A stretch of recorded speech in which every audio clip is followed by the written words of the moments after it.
All your lives on the beat.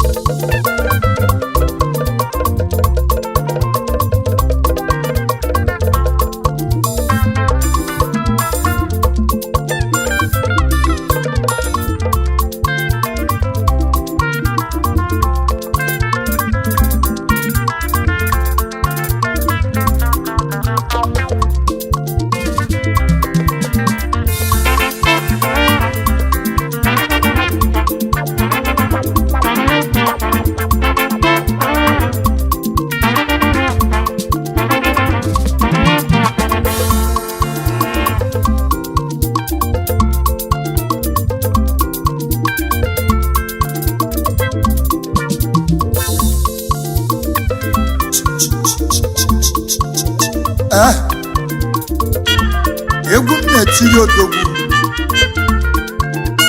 akụ na akwaja n'oru ala akụ big na Hong Kong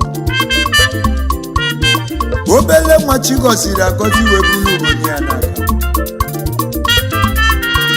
edu stock na Hong Kong na ọ bụghị ka anyị na-etiri egwu onye ọcha kpese obodo dị ya na-elu anyị enwego nwa ka mma na bịa na-elu anyị amụgo nwa ka mma obodo bịa na-elu anyị enwego nwa ka mma akụ na akwa aja Nwachukwu kwelu ọ batago obodo anyị obodo enwebe ego aṅụrị obodo enwebe ego aṅụrị obodo enwebe ego ndị na ndị na ba na-agbalị obodo enwebe ego ụmụnne na ndị aṅụrị na ba na-agbalị egwu obodo enwebe ego okorobịa na agbọghọ anyị na-enwezi aṅụrị obodo enwebe Nwachukwu ego kwelu uru ala na ọbatago obodo onye enwebe ji ego mala mba aṅụrị na ọbatago obodo enwebe edu ego sụpọpụ na ahụ kọ na ọbatago obodo enwebe ego obodo aṅụrịbago onye ọbụla gbalịba egwu obodo okorobịa agbabago egwu agbọghọbịa agbabago egwu obodo enwebe akụbi ego onye ji obodo enwebe ego aṅụrị obodo enwebe ego aṅụrị ayokoko ayoko ayokoko ayokoko ije n'ụwa bọlele nwayọ ka mụ jeje oji nwa ya dị emelụ alụ egwu na-etiri odogwu obele nwa butelu ike n'ikolobịa aka nnukwu oyibi ije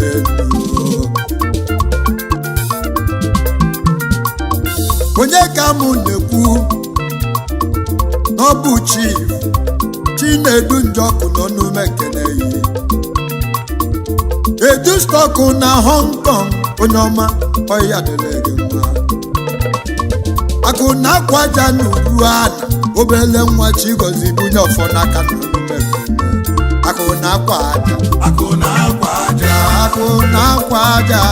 edu stọkụ na nne m ọya dịrị gị mma akụ na onye ọma welu Igbo ọya dịrị gị mma edu stọkụ onye tiri ibe akụ na akwaja akụ na akwaja ịmasị international trading onumegide akụ na akwaja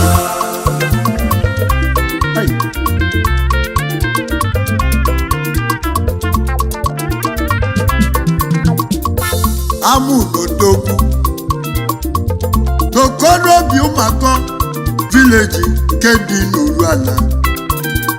nke dị n'Idatọ Nọtụ Imo steeti ebe anwa ka amụ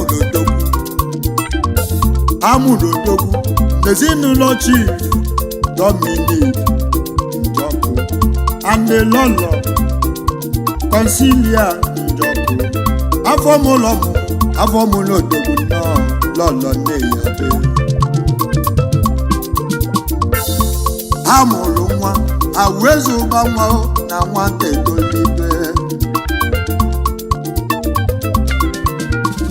awezụlụ ibe nwata oluive ji mmadụ eme ha tinyere ya n'akwụkwọ ha tinyere na primary school St. John's Primary School n'Uruala ebe anwa ka ọ gara aga akụdọ n'Igbo odogwu obere nwa niile ebe agụ mbọ o regụta praịmarị na o mere ọfụma wee baa sekọndịrị ọ gụrụ na comprehensive secondary school n'Uruala ebe anwa jeleje akụdọ n'odogwu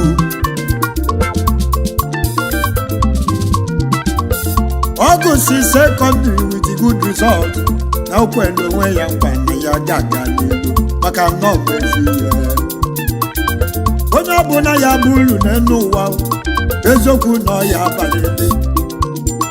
Akụdọnụ n'Ikodogwu obere nwa na-ebago mbọ na Chukwu agọzi ego gị n'elu ụwa gaba. Akụdọnụ ya wee gụba ọgụ n'Imo State University nke a na-akpọ IMSU. Odogwu gụrụ ọfụma na ọpụtalụ with a good result. Ya wee lebe anya ọmalụ ife ọya eme ọmalụ ife ọya emezi maka obodo anya adịrọzi mma. Naijiria etigo enwelozi ife a na-eme. Odogwu wee kwụghalịba wee mesi bulu akpa wejebe Hong Kong. Ya ruo Hong Kong nọ ya bụ izizi n'afọ ịbụa nke itobutego Odogwu batazi obodo. Akụ na akwa aja n'ịbụ mmọnwụ na onye nwere gị nwere ife. Ya wee bute ego wee bịawa mmadụ azụ wee bata uru ha ọrụ obodo aṅụbọṅụ onye nzọpụta bịago. Ya wee bata obodo kpọrọ obodo niile so obodo ribe ife adịgo mma akụbi gị n'Igbo ọga ndị ọga onye ji gị ji ife onye akụbi gị akụ na akwa ajọ onye ji gị ji ife mgbọlọgwụ ego ọnwa na-eti eti eze kotokonyụ na mkpuchi n'ọnwa ike eje mba Akụdọnụ n'ebe ọga obele nwa ochi gọzi bụ nnukwu Akụdọnụ mmọnwụ onye nwere mgbe ife.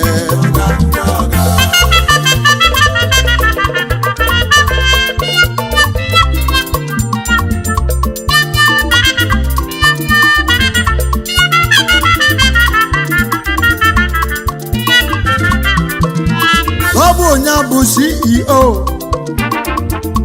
MEC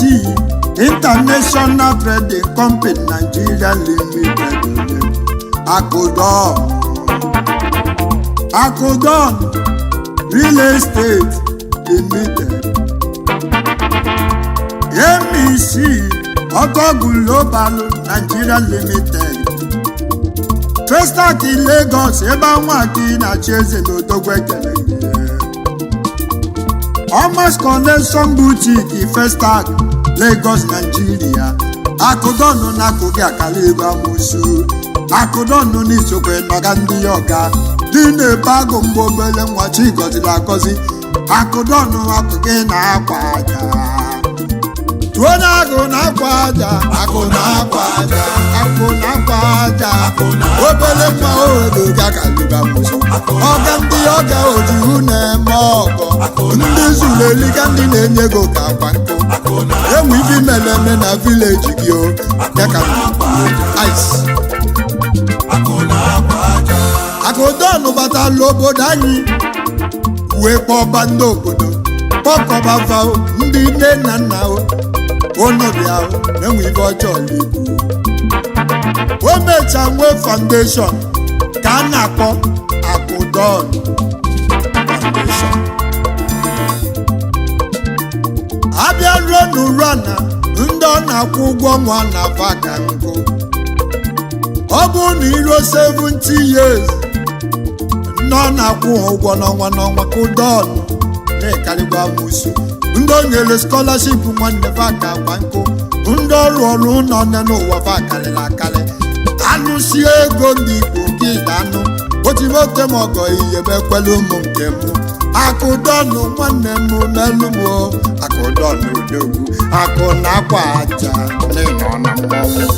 pese. Ya wee bata obodo n'arọ 2010 ka ọ bata.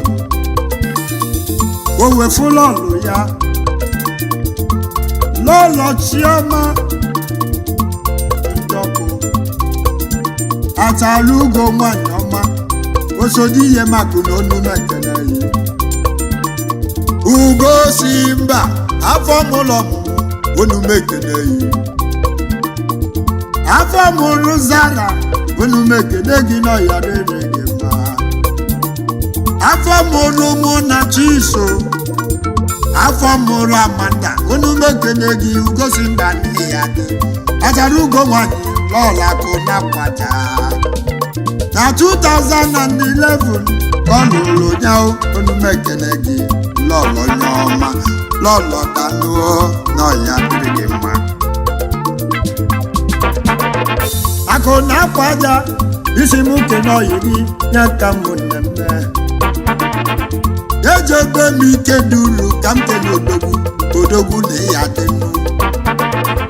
Chief Chibuike Ekeji onume keneyi ọfụlụ ụzọ na nwa nwanọf ike duru n'onume keneyi adịrịsị ndị ama Imo n'iya dị n'ọya dịrị gị mma onume keneyi ọfụlụ ụzọ na nwa igbotu onye ọfụlụ ụzọ adịrịsị ndị ike duru mekeneyi ofe onye njimanụ ike duru n'ihi adịghị ọfụlụ ụzọ na onye ejighị ihe oji ife ọgaranya gidigba na ya ile ndụ onye nwere ego n'elu ụwa bụ chi nwa ogbenye ọfụlụ ụzọ na nwa onye ụmụnne keneyi ma ọ ga-ezere gị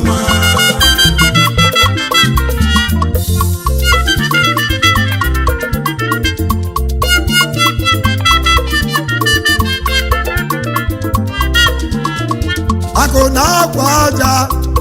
odogwu ihe mere erika nne aga m ekole ghara ụlọ nne lụrụ n'ọka nkụ ụmụ okorobịa kọpụrụ obodo oyibo faka nkụ ha na-eme ọfụma ndị nyere ego ahịa ndị bidoro ahịa ezigbo nwanne ụwa na ọya na-ele gị mma idobe nne n'ụwa nwanne m iyi eji elu ị na-abalaba n'iya laruo akụ don na ọya dịrị gị mma gaa ya ele m seribe gba idense adụresi ndị uru ana nkwa Chukwu kwere akụ na akwaja onye ji mara uru ana obere nwa n'ime bagụ mbọ akụdọnụ na onye nwere gị nwere ife onye adụresi uru ana ofu onye ji mara obodo ofu onye anyị ji mara mba akụdọnụ odogwu nkwa Chukwu kwere uru ana na onu mekeneyi dangote uru ana na ọya dere gị mma akụdọnụ odogwu gidigbam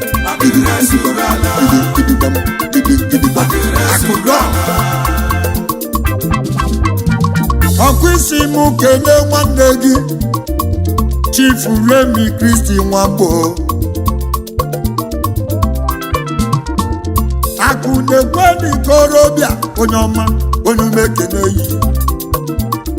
oroma nuru ana Remi Kristi n'ọya dịrị gị mma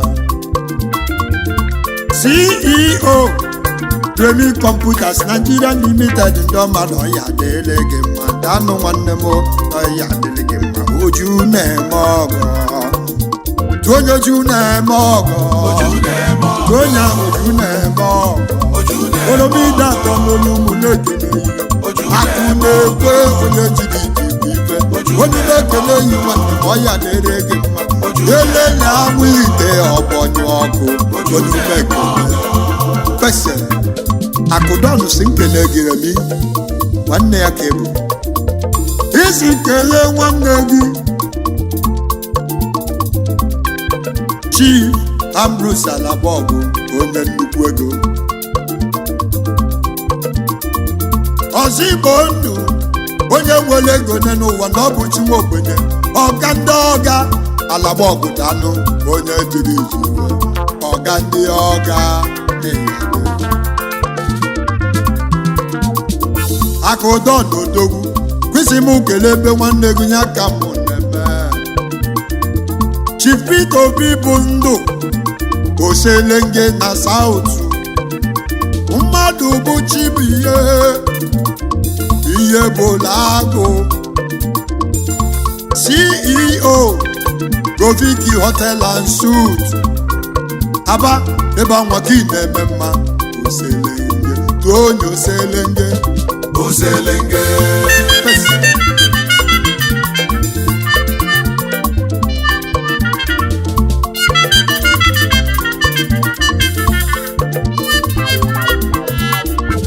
Akụbigi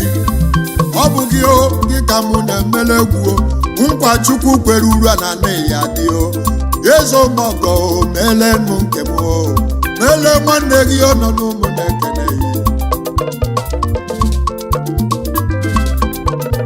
ya elu nwanne gị ka mụ so n'ime m molibaka na-ekwu akụdọdụ ọnwụ